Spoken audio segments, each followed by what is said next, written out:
got given this hammer, which was going to go in the bin because it was pretty badly rusted, as you could see. Didn't think it was worth saving, but now I've saved it. Mahogany handle, brass pins. I left the black from the crust on there.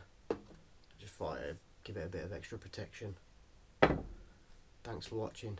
If you like what I do, check out my Patreon, which is linked in the description, and support these videos, help me keep making more. Also, I've got a Facebook page, Instagram page, if you want to check them out.